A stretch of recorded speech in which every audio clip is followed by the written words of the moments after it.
அனைவருக்கும் வணக்கம். கடகராசிக்காரர்களுக்கு வைகாசி மாதம் தூள் கிளப்பும் மாதமாக எந்தெந்த விஷயங்களில் அமைய போகின்றன, வைகாசி மாதம் முடிவதற்குள் ஜூன் 14 முடிவதற்குள் இவை நடந்தே தீரும் என்று சொல்லக்கூடிய வகையில் கடகராசிக்காரர்களுக்கு எந்தெந்த நிகழ்வுகள் அமைந்துள்ளன, கிரகநிலைகளின் அமைப்பை ஆராய்ந்து பார்க்கும் போது லாபஸ்தானத்தில் குரு வலுவாக அமர்ந்திருக்கும் போது லாபஸ்தானத்தின் அதிபதியாக இருக்கக்கூடிய சுக்கிரனும் அங்கு ஆட்சி பலம் பெறுகிறார். சூரியன், புதன் என பல கிரகநிலைகள் லாபஸ்தானத்தை வலுப்படுத்தக்கூடிய வேளையில் ராசியின் அதிபதியும் உச்சம் பெறும்போது பல அதிர்ஷ்ட யோகமும் தூள்கிளப்பும் தருணமாக அமைவதற்கான யோகம் கடகராசிக்காரர்களுக்கு மிகவும் வலுவாக கிடைக்கிறது.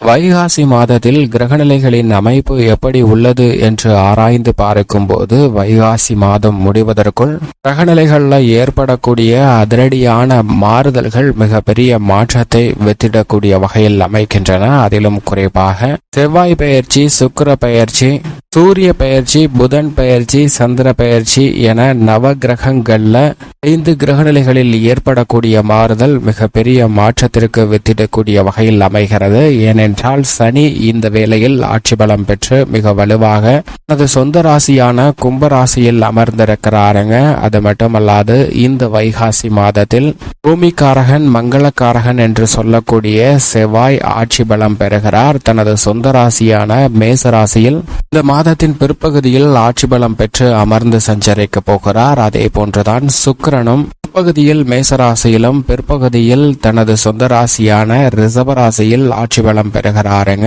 இப்படி 3 கிரகநிலைகள் மிக வலுவாக ஆட்சி பலம் பெற்று சஞ்சரிக்கக்கூடிய இந்த வைகாசி மாதம் தூள் கிளப்பும் மாதமாக அமைவதற்கான அதிர்ஷ்ட யோகம் உண்டு. ஏனென்றால் சந்திரனும் இந்த மாதத்தில் ஆட்சி பலம் பெற்று 2.5 நாட்கள் சஞ்சரிக்க போகிறார். இப்படி கிரகநிலைகள்ல பல அதிரடியான மாறுதல்களும் 4 கிரகநிலைகள் ஆட்சி பலம் பெற்று சஞ்சரிக்கக்கூடிய இந்த தருணம் என்பது பல வகையில நல்ல பல புதிய வாய்ப்புகளை தூள் கிளப்பக்கூடிய வகையில் சிறப்பாகவும் நன்மை நிறைந்தவையாகவும் அமைத்து தருவதற்கான யோகம் நிறைந்த சூழ்நிலைகளை மிகவும் வலுவாக உறுதிப்படுத்துகின்றன. அதிலும் குறிப்பாக ஒவ்வொரு கிரகநிலைகளின் அமைப்பை ஆராய்ந்து பார்க்கும் போது இந்த தருணத்தில் முழு சுப கிரகம் என்று சொல்லக்கூடிய குரு பகவான் ரிஷப ராசியில் தனது பகை கிரகமான ஆட்சி வீடான சுக்கிரனின் ஆட்சி வீடான ரிஷபராசியில் சஞ்சரிக்கிறாருங்க. குரு ரிஷபராசியில் சஞ்சரிப்பது நிச்சயம் பெரிய அளவில் மாற்றத்தை ஏற்படுத்தி கொடுக்கக்கூடிய ஒரு அமைப்பாக பார்க்கப்படுகிறது. இந்த வாரத்தில் அதி தீவிர பலத்துடன் சஞ்சரிக்கிறாருங்க. குரு பயிற்சி நடந்து 2 வாரங்களுக்கு பிறகு இந்த முதல் வைகாசி மாதம் முழுவதுமே முழு பலத்துடனும் தன்னுடைய அதிகாரத்தையும் ஆளுமையும் பல்வேறு விதமான விஷயங்கள்ல முழு சுபகிரகமாக இருக்கக்கூடிய குரு செலுத்துகிறார். எனவே குருவினுடைய அமைப்பு மிக பெரிய அளவில் மாற்றத்தை ஏற்படுத்துவதற்கான ஒரு சிறந்த அமைப்பாக பார்க்கப்படுகிறது என்பதை தெளிவாகவும் துல்லியமாகவும் உறுதிப்படுத்துகிறார். கடந்த சில மாதங்களாக திருமணம் உள்ளிட்ட மிக முக்கியமான சுப நிகழ்வுகளை நடத்த முடியாமல் சிக்கலில் சந்தித்து வந்த உங்களுக்கு இந்த வைகாசி மாதத்தில் திருமண வைபோகம் நிறைந்து கிடைப்பதற்கான யோகம் நிச்சயமாக உண்டு. நீண்ட நாட்களாக எதிர்பார்த்து காத்து கொண்டிருக்கக்கூடிய புத்திர பாக்கியம் உள்ளிட்ட பல நன்மைகளை முழு சுபகிரகமாக இருக்கக்கூடிய குரு ஏற்படுத்தி கொடுக்கிறாருங்க. அது மட்டுமல்லாது குரு ரிஷபராசியில் வலுவாக அமர்ந்து சஞ்சரிக்கக்கூடிய வேளையில் தனது சுப பார்வையை கன்னி, விருச்சகம் மற்றும் மகரம் ஆகிய ராசிகளின் மீது செலுத்துகிறாருங்க. பல்வேறு இடங்கள் வலுப்படக்கூடிய இந்த வேளையில் பல பாதிப்புகள் விலகி மிக சிறப்பான மாற்றமும் முன்னேற்றமும் நிறைந்து கிடைப்பதற்கான யோகம் நிறைந்த ஒரு சூழலாக அமைந்துள்ளது என்பதை தெளிவாகவும் துல்லியமாகவும் உறுதிப்படுத்துகிறார். இது நிச்சயமாக மிகப்பெரிய அளவில் வரவேற்கத்தக்க ஒரு அமைப்பாக பார்க்கப்படுகிறது. சனி ஆட்சி பலம் பெற்று கும்பராசியில் வலுவாக சஞ்சரிக்கிறாருங்க. எனவே இந்த தருணத்தில் உத்தியோகம், தொழில் ரீதியாக பல முக்கியமான முடிவுகளை சிறப்பாக கையாளுவதோடு மட்டுமல்லாது சொந்த கட்டிடத்திற்கு தொழிலை மாற்றுவது, நிரந்தர வேலை வாய்ப்பு பெறுவது உள்ளிட்ட பல நன்மைகளை நிறைந்து பெறுவதற்கான யோகமும் அதிர்ஷ்டமும் இந்த தருணத்தில் மிக வலுவாக கிடைக்க போகிறது என்பதை நீதி தவறாத, நடுநிலை தவறாத, நியாயஸ்தராக செயல்படக்கூடிய சனி பகவான் உறுதிப்படுத்துகிறாருங்க. சனி பகவானுடைய கும்பராசி சஞ்சார காலகட்டத்தில் இனி பல சிரமங்கள் விலகி நல்ல முன்னேற்றம் நிறைந்து கிடைப்பதற்கான யோகம் உண்டு. ராகு மிக வலுவாக குருவின் ஆட்சி வீடான மீன ராசியிலும், மோட்சக்காரகரான கேது வலுவாக புதனின் ஆட்சி வீடான கன்னி ராசியிலும் சஞ்சரிக்கின்றன. சமபலம் பொருந்திய 2 கிரக நிலைகளின் ஆட்சி வீட்டில் சஞ்சரிக்கக்கூடிய நிழல் கிரகங்கள் நிஜ வாழ்க்கையில மிகப்பெரிய மாற்றத்தையும் தாக்கத்தையும் ஏற்படுத்தி கொடுக்க போகின்றன. ஏனென்றால் 2 கிரக நிலைகளும் தங்களது சஞ்சார தூரத்தில் பாதிக்கு மேல் கடந்துவிட்ட இந்த சூழ்நிலையில் இனி இந்த கிரக நிலைகளால் பெரிய அளவிற்கு சிரமம் இல்லை. இனி வரக்கூடிய தருணத்துல நிழல் கிரகங்கள் நிஜ வாழ்க்கையில் நல்ல மாற்றத்தையும் முன்னேற்றத்தையும் வலுவாக ஏற்படுத்தி கொடுக்கக்கூடிய ஒரு சிறந்த அமைப்பாக அமைய போகிறது என்பதை தெளிவாகவும் துல்லியமாகவும் உறுதிப்படுத்துகின்றன. பூமிக்காரகன், மங்களக்காரகன், சகோதரக்காரகன் என்று சொல்லக்கூடிய செவ்வாய் குருவின் ஆட்சி வீடான மீன ராசியில் இந்த மாதத்தின் முற்பகுதியில் சஞ்சரிக்கிறாருங்க. பிற்பகுதியில் ஆட்சி பலம் பெற்று மிக வலுவாக தனது சொந்த ராசியான மேச ராசியில் அமர போகிறார். செவ்வாய் ஆட்சி பலம் பெறுவது மிக பெரிய அளவுல வரவேற்கத்தக்க ஒரு அமைப்பாக பார்க்கப்படுகிறது.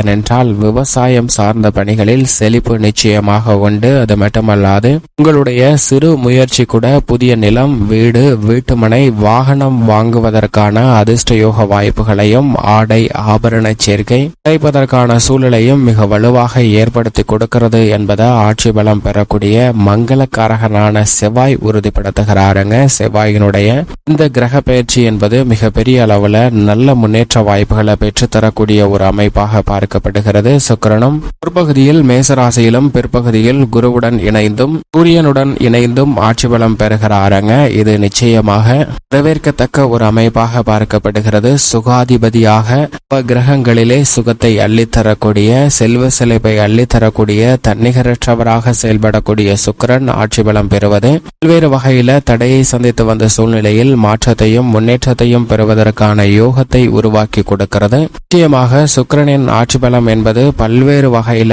வருமானத்தை உயர்த்தி கொள்ளக்கூடிய வகையில், உங்களுடைய திறமையை வெளிக்கொணரக்கூடிய வகையில் நல்ல பல வாய்ப்புகளும் சந்தர்ப்பங்களும் நிச்சயமாக இந்த தருணத்தில் வலுவாக கிடைப்பதற்கான யோகம் உண்டு. சூரியன் தனது பகை கிரகமான சுக்கிரனின் ஆட்சி வீட்டில் இந்த வைகாசி மாதம் முழுவதும் சஞ்சரிக்க போகிறார். குருவுடன் இணைந்து சஞ்சரிப்பதால் தூள் கிளப்பக்கூடிய வகையில் அலைச்சலை சந்தித்தாலும் அதற்கான ஆதாயத்தை நிறைந்து பெறுவதற்கான யோகத்தை முதலும் முடிவுமாக இருக்கக்கூடிய சூரியன் பல்வேறு விஷயங்கள்ல நிறைந்து கொடுக்க போகிறார். வித்யா கரகராக இருக்கக்கூடிய புதன் மேசம், ரிஷபம் ஆகிய இடங்களிலும் மாதத்திற்கு பிறகு ஆட்சி பலம் பெற்று தனது சொந்த ராசியான மிதுன ராசியிலும் அமர்ந்து சஞ்சரிக்க போகிறாருங்க. புதனில் ஏற்படக்கூடிய மாறுதல் அனைத்து விதமான பணிகளையும் நன்கு சிந்தித்து ஆலோசித்து ஆராய்ந்து அதற்கு பிறகு முடிவெடுப்பதால் மிக சிறப்பான முன்னேற்றத்தை நிறைந்து பெறுவதற்கான யோகம் வைகாசி மாதம் முழுவதுமே கிடைக்க போகிறது என்பதை வித்யா கரகராக இருக்கக்கூடிய புதன் உறுதிப்படுத்துகிறாருங்க. சந்திரனை பொறுத்த வரைக்கும் 12 இடங்களில் மாறி மாறி சஞ்சரித்தாலும் ஆட்சி பலம் பெறும் போதும் உச்சம் பெறும் போதும் அதீத நன்மையை ஏற்படுத்தி கொடுக்க போகிறாருங்க சந்திரன். எனவே இந்த சந்தர்ப்பத்தை சரியாக பயன்படுத்திக் கொள்ளுங்கள். அது மட்டுமல்லாது சந்திரன் 2.5 தினங்கள் அஷ்டமத்தில் சஞ்சரிக்கும் போது தேவையற்ற வாக்குவாதங்களை தவிர்த்துட்டால் மன வருத்தமும் வேதனையும் குறைவதற்கான யோகம் உண்டு. மிக முக்கிய சுப நிகழ்வுகளை சந்திராஷ்டம தினங்கள்ல திட்டமிடுவதை நிச்சயமாக தவிர்க்க வேண்டும் என்பதையும் தெளிவாக உறுதிப்படுத்துகிறாருங்க. இப்படி நவ கிரக நிலைகளின் அமைப்பும் இருக்க வைகாசி மாதத்தில் தூள் கிளப்பக்கூடிய விஷயங்களாக எவையெல்லாம் அமைய போகின்றன என்று பார்க்கும் போது கடகராசிக்காரர்களை பொறுத்த வரைக்கும் ராசியின் அதிபதியாக இருக்கக்கூடிய சந்திரன் 12 இடங்களில் மாறி சஞ்சரித்தாலும் அவர் உச்சம் பெறக்கூடிய வேளையிலும் ஆட்சி பலம் பெறக்கூடிய வேளையிலும் நிறைந்த நன்மை கிடைப்பதற்கான யோகம் உண்டு. என்றால் உச்சம் பெறும்போது லாபஸ்தானத்தில் குரு, சூரியன், சுக்கிரன், புதன் என பல கிரக நிலைகளோடு இணைந்து சஞ்சரிக்க போகிறாருங்க. பெரும்பான்மையான கிரக நிலைகள் லாபஸ்தானத்தை வலுப்படுத்தக்கூடிய இந்த வேலை என்பது கடகராசிக்காரர்களுக்கு வைகாசி மாதம் முடிவதற்குள் தூள் கிளப்பக்கூடிய வகையில் பல நிகழ்வுகளை சந்திப்பதற்கான யோகம் உண்டு. திருமண தடைகள் விலகுகிறது. புத்திர பாக்கியம் நிறைந்து கிடைக்கும். எதிர்பார்க்கக்கூடிய புதிய வேலை வாய்ப்பு, வெளிநாட்டு வேலை வாய்ப்பு உள்ளிட்ட பல நன்மை நிறைந்த விஷயங்கள் கிடைப்பதற்கான யோகம் உண்டு. பல்வேறு வகையில தடை தாமதத்தை சந்தித்து வந்த பொருளாதார ரீதியான சிக்கல்கள் வெகுவளவில் குறைகிறது. நீங்கள் திட்டமிட்டதை விட நல்ல வளர்ச்சியும் முன்னேற்றமும் இந்த தருணத்தில் நிறைந்து பெறுவதற்கான யோகம் மிக வலுவாக கிடைக்கிறது. இல்லத்தில் மகிழ்ச்சியும் வருமானத்தில் உள்ள சொத்துக்களை மீட்பதற்கான யோகமும் இந்த தருணத்தில் மிகவும் வலுவாக கிடைக்கிறது என்பதை லாபஸ்தானத்தை வலுப்படுத்தக்கூடிய குரு உறுதிப்படுத்துகிறாருங்க. அது மட்டுமல்லாது சுக்கிரனும் மாதத்தின் பிற்பகுதியில் ஆட்சி பலம் பெற்று லாபஸ்தானத்தில் அமர்வதால் நீங்கள் நினைக்கக்கூடிய பல்வேறு வகையான காரியங்கள் அனைத்தும் மிக சிறப்பாக நடைபெறும். கலைத்துறையில மிக பெரிய அளவில் பொருளாதார ரீதியான வளர்ச்சி சந்திப்பதற்கான யோகம் உண்டு. அரசியல் துறையில் தூள் கிளப்பக்கூடிய வகையில் அதிரடியான பல மாற்றங்களையும் வெற்றி வாய்ப்பையும் நிறைந்து பெறுவதற்கான அதிர்ஷ்ட யோகம் நிறைந்த ஒரு தருணமாக அமைகிறது. பல்வேறு வகையான தடைகள், சிரமங்கள், சிக்கல்கள் விலகி பெரிய அளவில் பிரம்மாண்ட வெற்றி வாய்ப்பையும் அரசியல் சார்ந்த அதிரடியான திருப்பங்களையும் சந்திப்பதற்கான யோகம் மிகவும் வலுவாக இந்த வைகாசி மாதத்தில் நிறைந்து கிடைக்கிறது. அது மட்டுமல்லாது ஆட்சி பலம் பெற்று சனி அஷ்டமத்தில் அமர்ந்திருந்தாலும் கூட தனது சஞ்சார தூரத்தில் பாதைக்கு மேல் கடந்திருப்பதால் இனி வரக்கூடிய தருணங்கள்ல மிகப்பெரிய அளவிற்கு பாதிப்பு இல்லாத ஒரு அமைப்பு தான் உண்டு. அஷ்டம சனியின் ஆதிக்கம் வீழ்ச்சி அடையக்கூடிய ஒரு தருணமாக உள்ளது. எனவே உத்தியோக ரீதியாக இருக்கக்கூடிய சிரமங்கள் விலகும். நிரந்தர வேலை வாய்ப்பு உள்ளிட்ட பல நன்மைகள் கிடைக்குங்க. தொழில்துறை, வியாபார துறையில் திட்டமிட்டபடி லாபத்தை தக்க வைத்துக் கொள்ளக்கூடிய வகையில் பல சந்தர்ப்பங்கள் நிறைந்து கிடைக்கப் போகிறது என்பதை லாபஸ்தானத்தில் வலுப்படுத்தக்கூடிய கிரகநிலைகள் உறுதிப்படுத்துகின்றன. அஷ்டமத்தில் ஆட்சி பலம் பெற்றிருந்தாலும் சனியினுடைய ஆதிக்கமும் வெகுவளவில் குறைகிறது. எனவே நன்மை நிறைந்து கிடைக்கும். 3 மற்றும் 9 சஞ்சரிக்கக்கூடிய நிழல் கிரகங்களும் மிகப்பெரிய அளவிலான மாற்றத்தை இந்த தருணத்தில் ஏற்படுத்துகின்றன. எனவே திட்டமிட்டதை விட மிக சிறப்பான முன்னேற்ற வாய்ப்புகள் மிக வலுவாக